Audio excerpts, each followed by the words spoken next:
Voici, amis, les effets que produisent dans l'âme les visions des substances corporelles qui sont communiquées spirituellement à l'âme par Dieu sans la voie des sens intérieurs ou extérieurs.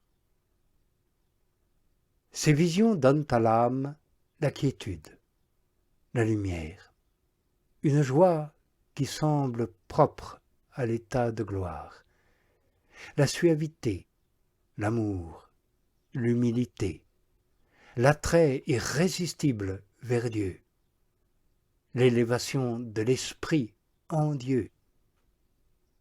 Ces effets sont plus ou moins profonds. Parfois ils sont plus marqués dans une vertu que dans une autre, selon l'esprit avec lequel on les reçoit et selon le bon plaisir de Dieu. Le démon peut lui aussi produire et contrefaire ces visions dans l'âme. Il se sert de quelque lumière naturelle ou de l'imagination. Par une suggestion naturelle, il éclaire l'esprit sur les objets présents ou éloignés. Aussi, pour expliquer ce passage où saint Matthieu raconte que le démon montra au Christ tous ces royaumes du monde et leur gloire, plusieurs docteurs assurent qu'il le fit par suggestion spirituelle. Il n'était pas possible en effet qu'il donnât à des yeux corporels un spectacle aussi étendu et montrât tous les royaumes du monde et leur gloire. Toutefois, il y a une très grande différence entre les visions qui viennent du démon et celles qui ont Dieu pour auteur. Les effets produits par les visions démoniaques dans l'âme ne ressemblent aucunement à ceux des visions qui viennent de Dieu. Celle-là engendre l'aridité dans les rapports de l'âme avec Dieu, la porte à s'estimer, lui suggère de faire quelque cas de ces visions. Elles ne produisent nullement la douceur de l'humilité et l'amour de Dieu. De plus, les objets de ces visions ne se gravent pas dans l'âme avec la clarté des autres. Loin d'avoir de la durée, elles s'effacent promptement, excepté le cas où l'âme leur accorde une grande estime, car alors l'affection qu'elle leur porte fait naturellement qu'elle en garde le souvenir. Mais c'est un souvenir très aride, qui ne produit nullement cet amour et cette humilité qui découlent du souvenir des visions divines. Ces visions, dès lors qu'elles ont pour objet des créatures avec lesquelles Dieu n'a aucune ressemblance, aucune proportion ou communication essentielle, ne peuvent être pour l'entendement un moyen prochain de l'union essentielle avec Dieu.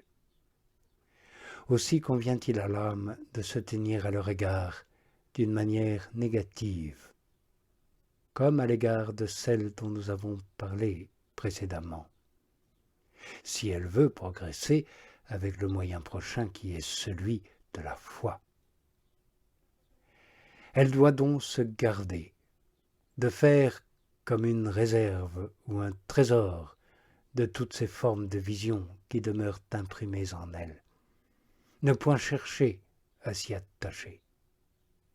Si elle s'arrête à ces formes et images de personnages qui sont gravés dans son imagination, elle y trouvera un obstacle et n'ira pas à Dieu par la voie du renoncement absolu. Si, au contraire, ces formes se reproduisaient toujours en elle, l'âme n'en recevrait pas un grand dommage si elle n'en faisait aucun cas. Sans doute le souvenir de ces visions excite dans l'âme quelque amour de Dieu et la porte à la contemplation, mais ce qui la stimule surtout et l'élève, c'est que, sans connaître le mode et la source de son avancement, elle marche dans la voie obscure de la foi pure et du détachement de toutes ces visions. Il arrive de la sorte que l'âme est tout embrasée d'un amour très pur pour Dieu, et qu'elle en ignore et la source et le motif. La raison en est que plus sa foi s'est enracinée et développée par ce dénuement, ces ténèbres et ce détachement de tout, en un mot, par cette pauvreté spirituelle, plus aussi s'est enraciné et développé en elle l'amour de Dieu. Ainsi donc, plus l'âme s'applique à demeurer dans la nuit et le néant, par rapport à toutes les réalités extérieures et intérieures qui peuvent lui être communiquées, plus aussi elle avance dans la foi et par conséquence dans l'espérance et la charité, vu que ces trois vertus théologales marchent unies. Parfois, cet amour n'est pas compris, et l'âme ne le sent pas. D'ailleurs, il n'a pas son siège dans les sens ou les sentiments, et ne produit pas de suavité. Il réside dans l'âme, et se manifeste par sa force. Il suscite plus de confiance et d'ardeur que précédemment. Parfois, cependant, il rejaillit sur la partie sensible, et cela par des effets pleins de tendresse et de douceur. Ainsi donc, pour arriver à cet amour, à cette allégresse, à cette joie que de semblables visions produisent et causent, il convient que l'âme ait assez de force et de renoncement pour vouloir demeurer dans le dénuement et la nuit à leur égard. De la sorte, elle établit cet amour et cette joie sur ce qu'elle ne voit pas et ne sent pas, et qu'elle ne peut ni voir ni sentir en cette vie, c'est-à-dire sur Dieu qui est incompréhensible et au-dessus de tout. Voilà pourquoi nous devons aller à lui par le détachement de tout.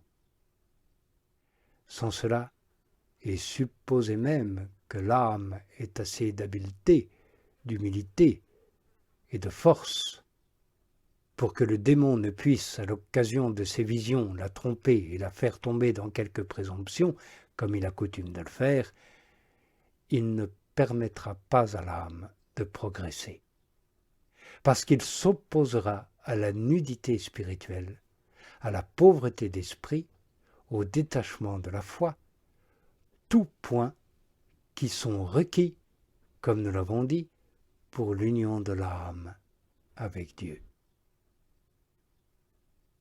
Mais comme la doctrine concernant ces visions intellectuelles est la même que celle des visions et appréhensions surnaturelles des sens que nous avons déjà exposées, nous ne nous attarderons pas davantage ici à les expliquer.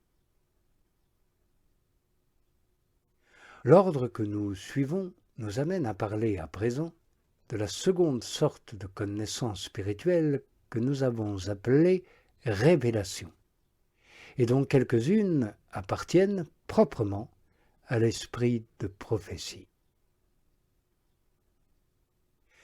Tout d'abord, il faut savoir que la révélation n'est pas autre chose que la découverte de quelque vérité cachée ou la manifestation de quelque secret ou mystère.